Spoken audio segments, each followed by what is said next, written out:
తాకట్టులో ఉన్న బంగారాన్ని విడిపించి ఆ రోజు ఆన్లైన్ రేటుకే మేము కొంటాం. Sharma gold company. వాగర్థావివ సంపృక్తౌ వాగర్థ ప్రతిపత్తయే జగతః పితరౌ వందే పార్వతీ పరమేశ్వరౌ. సదాశివసమారంభాం శంకరాచార్య మధ్యమాం అస్మదాచార్య పర్యంతం వందే గురు పరంపరాం. ఆదిత్యాయ చ సోమాయ మంగళాయ బుధాయ చ గురుశుక్ర శనిభ్యశ్చ రాహవే కేతవే నమః.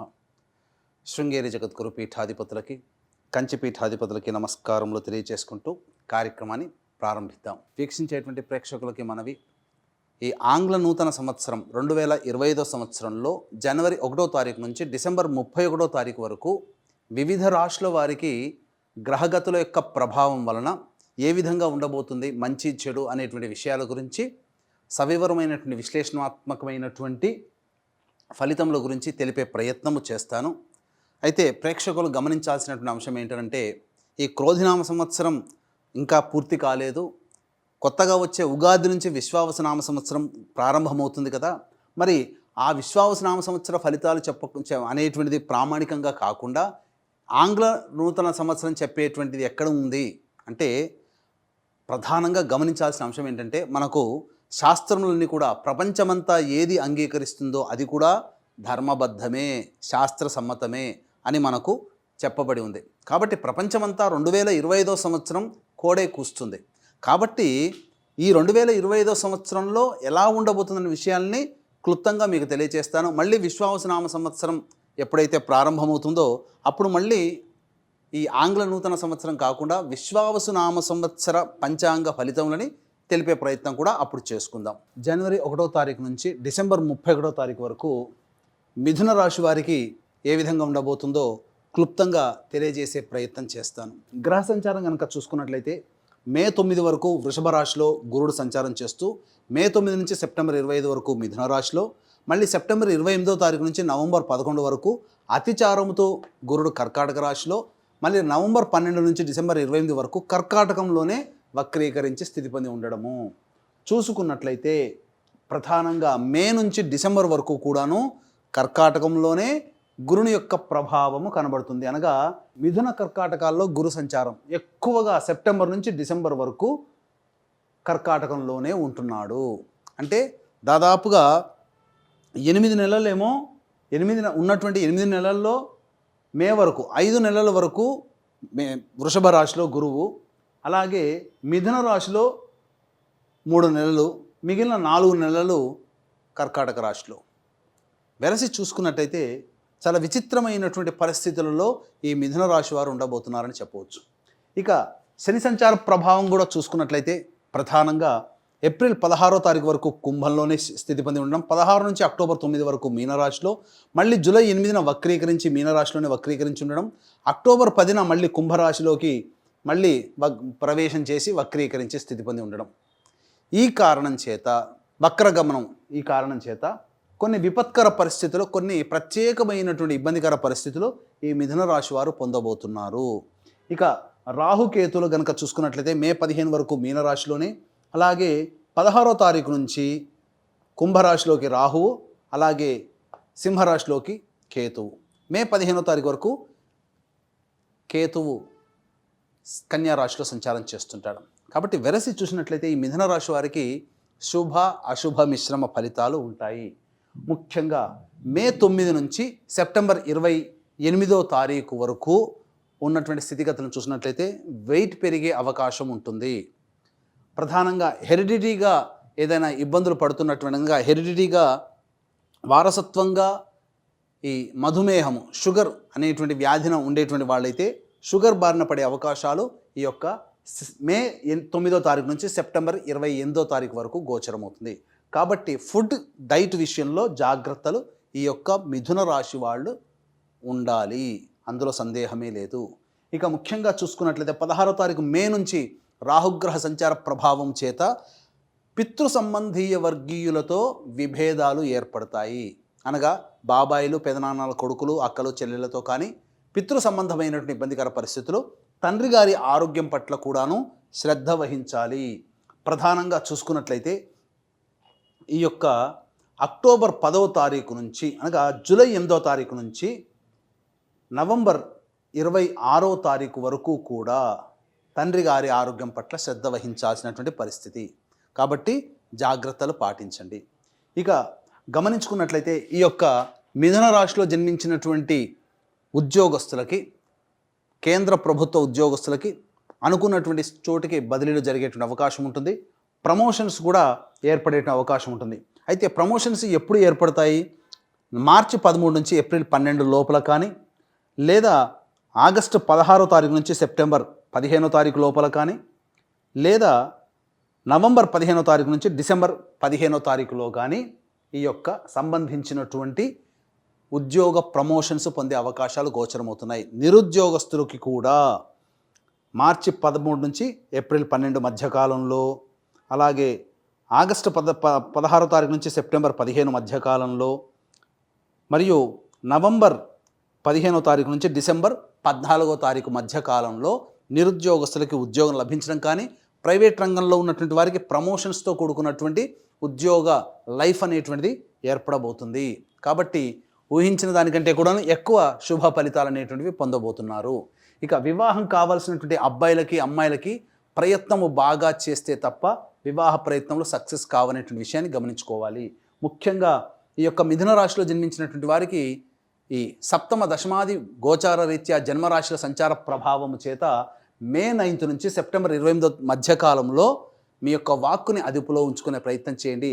దాంపత్య విభేదాలు కానీ, భాగస్వామ్య వ్యాపారాల మధ్య ఉన్నట్లయితే భాగస్వామ్య వ్యాపార విభేదాలు కానీ ఏర్పడే అవకాశాలు గోచరమవుతున్నాయి. ఇక గమనించుకున్నట్లయితే సెప్టెంబర్ 28వ తారీఖు నుంచి నవంబర్ 11వ తారీఖు మధ్యకాలంలో కర్కాటక రాశిలో సంచారం చేస్తున్నటువంటి ఈ కారణం చేత ప్రధానంగా ఒక 45 రోజుల పాటు అద్భుతమైనటువంటి లాభదాయకంగా ఉంటుంది. అన్ని రంగాలలో ఉన్నటువంటి వారికి, ముఖ్యంగా ఏ రంగంలో ఉన్నటువంటి వారికైనా కానీ రాని బాకీలు వసూలవుతాయి. రుణాలని నివృత్తి చేసుకోగలుగుతారు, అనగా రుణ విమోచనం మీకు కలగబోతుంది. ఈ సెప్టెంబర్ 28 నుంచి నవంబర్ 11 మధ్యకాలంలో ఈ యొక్క మిథున రాశిలో జన్మించినటువంటి వారికి అద్భుతమైనటువంటి యోగ కాలంగా చెప్పబడి ఉంటుంది. మీరు ఓవర్ వెయిట్ అయ్యే అవకాశాలు కూడా ఉన్నాయి కాబట్టి డైట్ కంట్రోల్ని మీరు పాటించండి. ఇక చూసుకున్నట్లయితే ఇక మిగతా వ్యవహారాల్లో చూసుకున్నట్లయితే ప్రధానంగా జూన్ 4వ తారీఖు నుంచి జూలై 25వ తారీఖు మధ్యకాలంలో మీకు రాని బాకీలు వసూలు అవ్వడము, అలాగే ప్రధానంగా ఈ సంబంధించినటువంటి బంధుమిత్రుల యొక్క సహాయ సహకారాలు అద్భుతంగా ఉండడము మంచి జరగబోతుంది. ఇక ముఖ్యంగా ఇల్లు కొనుగోలు చేసుకోవాలి, ఒక స్థిరాస్తి కావాలి అనేటువంటి ఆలోచన చేసేటువంటి వాళ్ళు నూతన గృహ నిర్మాణము పనులు శ్రీకారం చుట్టబోతారు. జూన్ 4 నుంచి జూలై 25వ తారీఖు మధ్యకాలంలో మీ కోరిక నెరవేరబోతుంది, లోన్ శాంక్షన్ అవుతుంది. అలాగే ప్రధానంగా చూసుకున్నట్లయితే ఈ సంబంధించినటువంటి కళారంగంలో ఉన్నటువంటి మిథున రాశిలో జన్మించినటువంటి వారికి జనాదరణ అధికంగా ఉండడం, తద్వారా మీకు అవకాశాలు మెరుగుపడడం, కొత్త కొత్త ప్రాజెక్టులలో సినీ, టీవీ, కళారంగంలో ఉన్నటువంటి వారికి మంచి అవకాశాలు లభిస్తాయి. అయితే ఈ యొక్క 2025 సంవత్సరంలో విద్యార్థులు బాగా కష్టపడితే తప్ప ఉత్తీర్ణతను పొందలేరు. కోరుకున్న చోట విద్యాలయాల్లో ప్రవేశం లభించడానికి కష్టం అవుతుంది.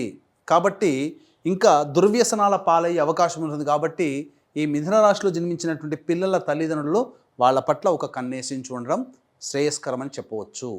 ఇక ముఖ్యంగా అనుకున్నట్లయితే ఎంతో ఎక్స్పెక్టేషన్స్తో రాసినవి సాధారణమైనటువంటి ఉత్తీర్ణత శాతంతో వీళ్ళు పాస్ అవుతారు తప్ప ఇబ్బందికరమైనటువంటి స్థితి ఉండదు. కాకపోతే ఎక్స్పెక్టేషన్స్కి రీచ్ కాలేకపోతారు. ఇక విదేశీ విద్య, విదేశీయానానికి సంబంధించిన ప్రయత్నాల్లో చాలా మటుకు కలిసి వస్తాయి. కోరుకున్న చోట విద్యా సంస్థల్లో ప్రవేశాన్ని పొందే అవకాశాలు విదేశంలో మీకు గోచరమవుతుందని చెప్పవచ్చు. ఇక అన్నిటికంటే ప్రధానంగా న్యాయ సంబంధమైనటువంటి విషయాలలో మీరు జాగ్రత్తలు పాటించండి. మే 16వ తారీఖు తర్వాత ఈ యొక్క కోర్టు వ్యవహారాల యందు మీకు కొంత అపజయం తప్పదు. కాబట్టి జాగ్రత్తలు పాటించండి. మొక్కవని ధైర్యంతో ఎత్తుకు పై ఎత్తు వేసే తత్వంతో కనుక మీరున్నట్లయితే మీరు అన్ని విధాలుగా మీరు సేఫ్ సైడ్లో ఉంటారని చెప్పవచ్చు. ఇక ఈ యొక్క మిథున రాశిలో జన్మించినటువంటి రైతుల యొక్క జీవితం చక్కగా ఉంటుంది. అధిక పంటలు, అధిక దిగుబడి, తద్వారా మీరు లాభసాటి వృత్తిలోనే ఉంటారని చెప్పవచ్చు. ఇక ముఖ్యంగా గమనించుకున్నట్లయితే సెప్టెంబర్ 28 నుంచి నవంబర్ మధ్యకాలంలో వచ్చేటువంటి పంటల దిగుబడి మీకు అద్భుతమైనటువంటి యోగదాయకంగా ఉంటుంది. అనగా ఈ సమయంలో సెప్టెంబర్ 28 నుంచి నవంబర్ 11 మధ్యకాలంలో దిగుబడి కావచ్చు, వేసే పంటలు కావచ్చు, ఇవి భవిష్యత్తు మీకు ఆనందదాయకంగా ఎక్కువ లాభాన్ని తెచ్చిపెడుతుందని చెప్పవచ్చు. ఇక రియల్ ఎస్టేట్ రంగంలో ఉన్నటువంటి వారికి ఈ యొక్క సంబంధించినటువంటి మార్చి 14 నుంచి ఏప్రిల్ 12వ తారీఖు మధ్యకాలము, అలాగే ఆగస్టు 17వ తారీఖు నుంచి సెప్టెంబర్ 15వ తారీఖు మధ్యకాలము, నవంబర్ 15వ తారీఖు నుంచి డిసెంబర్ 15వ తారీఖు మధ్యకాలంలో నూతన ప్రాజెక్టులు ప్రారంభిస్తారు. మీకున్నటువంటి ప్రాజెక్టులన్నీ కూడాను ఈ మంత్లలో ఎక్కువగా ధన లాభాన్ని ఈ యొక్క రియల్ ఎస్టేట్ రంగంలో ఉన్నటువంటి వారు పొందుతారు. ఇక లాయర్లు అలాగే కోర్టు సంబంధించినటువంటి వ్యవస్థలో ఉన్నటువంటి వారికి చెప్పినటువంటి ఈ 3 పీరియడ్స్లో అద్భుతమైనటువంటి యోగదాయకంగా ఉంటుందని చెప్పవచ్చు. ఇక ప్రధానంగా చూసుకున్నట్లయితే ఈ యొక్క మిథున రాశిలో జన్మించినటువంటి వారు ప్రధానంగా సెప్టెంబర్ 16వ తారీఖు నుంచి అక్టోబర్ 15వ తారీఖు వరకు వాహన ప్రమాదాలు చోటు చేసుకునే అవకాశం ఉంటుంది. వాహన మరమ్మతులకి గృహోపకరణాలకి సంబంధించి ఎక్కువగా ఖర్చులు చేస్తారు. ఇక చూసుకున్నట్లయితే ప్రధానంగా ఈ సంబంధించినటువంటి ఈ ధనపరమైనటువంటి సమస్యలు ఎప్పుడు ఎక్కువగా అధికంగా ఉంటాయి అని అంటే ప్రధానంగా ఈ యొక్క జనవరి 21 వరకు కూడా కుజుడు కర్కాటక రాశిలో సంచారం చేస్తున్నటువంటి కారణం చేత జనవరి 1 నుంచి జనవరి 21 వరకు సమస్యలు అధికంగా ఉంటాయి. ఇంట బయట ఒత్తిడి శ్రమ అధికంగా ఉంటుంది. ఇక ఈ మళ్ళీ ఏప్రిల్ నుంచి జూన్ 4వ తారీఖు వరకు మళ్ళీ కర్కాటక రాశిలోకి సంచారం చేస్తాడు. ఈ కాలము చాలా జాగ్రత్తలు పాటించాలి. జనవరి 21వ తారీఖు వరకు, మళ్ళీ ఏప్రిల్ 1వ తారీఖు నుంచి జూన్ 4వ తారీఖు వరకు ఉన్నటువంటి మధ్యకాలము ప్రధానంగా ధనపరమైనటువంటి సమస్యలతో ఎదుర్కొనేటువంటి విధంగా ఉంటుంది. కాబట్టి ఈ పీరియడ్స్ అనేటువంటివి జాగ్రత్తలు పాటించండి. ఇక ఏతవాత చూసుకున్నట్లయితే శనిగ్రహ సంచార ప్రభావము ఏప్రిల్ 16వ తారీఖు నుంచి అక్టోబర్ 9వ తారీఖు వరకు కంటక శని దోష ప్రభావం ఉంటుంది. కాబట్టి ఈ ఏప్రిల్ 16 నుంచి అక్టోబర్ 9 మధ్యకాలంలో చేసే ప్రయత్నాలలో ఆటంకాలు అనేటువంటి మిథున రాశి వారికి పెరుగుతాయి. కాబట్టి దైవానుగ్రహాన్ని పొందే ప్రయత్నం చేయండి. ఇక జూలై 8న వక్రీకరించి ఉండడం, ఈ కారణం చేత ప్రధానంగా ఏమవుతుంది, రావాల్సినటువంటి రాణి బాకీలు ఇవన్నీ కూడాను జూలై 8 తర్వాత నుంచి అక్టోబర్ 10వ తారీఖు మధ్యకాలంలో ఏర్పడే అవకాశాలు గోచరమవుతున్నాయి. కాబట్టి అన్ని విధాలుగా చూసుకున్నట్లయితే ఈ యొక్క రాశిలో జన్మించినటువంటి వారికి అందరికీ కూడాను శుభ అశుభ మిశ్రమ ఫలితాలు, కొంత ఇబ్బందికర పరిస్థితులు అనేటువంటివి ఉంటాయి. ఇక ముఖ్యంగా ఈ రాశిలో జన్మించినటువంటి స్త్రీలకి మీ యొక్క మాటకి కుటుంబంలో విలువ పెరుగుతుంది. మీ పేర స్థిర చిరాస్తులు కొనుగోలు చేసే అవకాశం ఉంటుంది. ఉద్యోగం రానటువంటి స్త్రీలకి ఉద్యోగం లభించబోతుంది. అలాగే వివాహం కావాల్సినటువంటి అమ్మాయిలకి సాధారణంగా చూసుకున్నట్లయితే ఎక్కువ ప్రయత్నిస్తే తప్ప శుభ ఫలితాలు అనేటువంటివి పొందలేకపోతారు. ఏతావాత ఈ యొక్క సంబంధించినటువంటి మిథున రాశి వారికి సహజంగానే మిశ్రమ ఫలితాలు అనేటువంటివి కలగబోతాయి.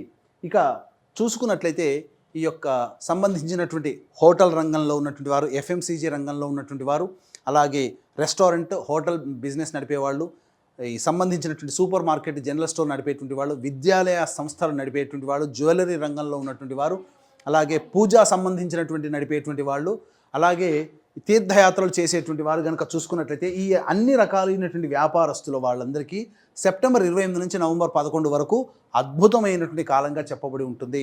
మే 9 నుంచి సెప్టెంబర్ 28వ తారీఖు వరకు ఈ గురు సంచార ప్రభావం చేత అనుకున్న మేర ఫలితాలు పొందలేకపోతారు.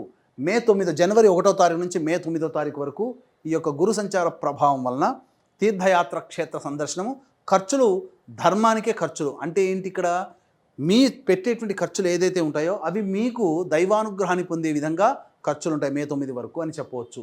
ఇంకా నవంబర్ 12వ తారీఖు నుంచి డిసెంబర్ 28వ తారీఖు రోజున వక్రీకరించినటువంటి కారణం చేత ప్రధానమైనటువంటి నిర్ణయాలు తీసుకోలేకపోవడమే చాలా మేలనేటువంటి విషయాన్ని మిథున రాశిలో జన్మించినటువంటి వారు గమనించుకోవాలి. ఇక ఇన్ని విధాలుగా శుభ అశుభ మిశ్రమ ఫలితాలు ఈ యొక్క మిథున రాశి వారికి ఉన్నటువంటి కారణం చేత దైవానుగ్రహం తప్పనిసరి. ఈ 2025వ సంవత్సరం మీ యొక్క సంకల్పం సిద్ధించాలి. మీ కుటుంబ సభ్యులు అందరూ ఆనందంగా ఉండాలి, చక్కగా అనారోగ్య సమస్యల నుంచి బయటపడాలి అనేటువంటి ఉద్దేశంతో జాతకరీత్యా కలుగు విద్య, వివాహ, ఉద్యోగ, దాంపత్య, సంతాన అనారోగ్య సమస్యల నివారణకి మరియు వృషభ, మిథున, కర్కాటక, సింహ, తుల, వృశ్చిక, మకర, కుంభ, మీన రాశిలో జన్మించినటువంటి వారికి మే తర్వాత ఈ యొక్క సంబంధించినటువంటి ఏప్రిల్ 16వ తారీఖు తర్వాత మళ్ళీ మిగతా రాశుల వారికి కూడాను ఏలిన నాటి శని ప్రభావం కూడా ఉంటుంది కాబట్టి ద్వాదశ రాశుల వారు శని ప్రభావానికి సంవత్సరం అంతా 12 రాశుల వారు గురవుతారు కాబట్టి దీన్ని దృష్టిలో పెట్టుకొని 12 రాశుల వారికి శనిదోష పరిహార్థమై శనిదోష నివారణ హోమాలు, సర్వదోష నివారణ హోమాలు ఒక్కొక్క పుణ్యక్షేత్రంలో ఒక్కొక్క నెలలో మీ కుటుంబ సభ్యుల గోత్రనామాలతో మా పీఠం ఆధ్వర్యంలో చేయించడం జరుగుతుంది. దీనికి శ్రీకారం జనవరి 13వ తారీఖు రోజున ప్రారంభమవుతుంది. శ్రీకాళహస్తిలో కానీ శ్రీశైలంలో కానీ. అవకాశం ఉన్న వాళ్ళు కార్యక్రమ తదనంతరం కాంటాక్ట్ చేసి మీ కుటుంబ సభ్యుల గోత్రనామాదులు నమోదు చేసుకోవచ్చు. అలాగే తండ్రి వైపు 6 తరాలు, తల్లి వైపు 3 తరాల్లో ఏవైనా దుర్మరణాలు కనుక ఉన్నట్లయితే లివర్, కిడ్నీ, క్యాన్సర్ రోగాలతో ఎవరైనా మరణించినా వాటిని పితృదోషాలు అని అంటారు. కాబట్టి అటువంటి పితృదోష పరిహారాలు ప్రతి నెల మా పీఠం ఆధ్వర్యంలో చేయించడం జరుగుతుంది. అవకాశం ఉన్న వాళ్ళు వాటి వివరాలు తెలుసుకొని పితృదోష నివారణ కార్యక్రమాలు చేసుకుంటే ఇంకా మెరుగైన స్థితిలో ఉంటారని చెప్పవచ్చు. జాతకరీత్యా ఈ మిథున రాశి వారు ఈ సంవత్సరం అంతా కూడాను ఎటువంటి పరిహారాలు పాటించాలి అనుకున్నప్పుడు, ఈ మిథున రాశి వారు మీకు సమస్య కలిగినప్పుడల్లా గురువారం రోజున దత్తాత్రేయ చరిత్ర పారాయణం ప్రారంభించి బుధవారానికి సమాప్తం చేయండి. ఈ విధంగా చేయడం వల్ల తప్పకుండా మీకున్నటువంటి సమస్య పరిష్కారం అవుతుంది. లేదు, ప్రతి పౌర్ణమి రోజున మీ యొక్క ఇంటిలో కానీ దేవాలయంలో కూర్చొని దత్తాత్రేయ చరిత్ర పారాయణం పూర్తి చేయండి. తప్పకుండా ఆ నెలలో ఉన్నటువంటి సమస్యలు తొలగిపోతాయి. ఇందుకు విభిన్నంగా మీకు ఇంకా సమస్యలు ఎదుర్కొంటున్నారంటే మీ యొక్క జన్మ జాతకంలోని నడిచేటువంటి యొక్క గ్రహ దశాంతర దశల ప్రభావం. కావున దగ్గరలోని మంచి ఉపాసనా పొరలైనటువంటి జ్యోతిషులను సంప్రదించి వారి సలహాలు, సూచనలు కనుక పాటిస్తే మరింత మెరుగైనటువంటి స్థితిగతిలో ఉంటారని చెప్పవచ్చు. తెలుసుకుంటూ సర్వం శ్రీ ఉమామహేశ్వర పరబ్రహ్మార్పణమస్తు.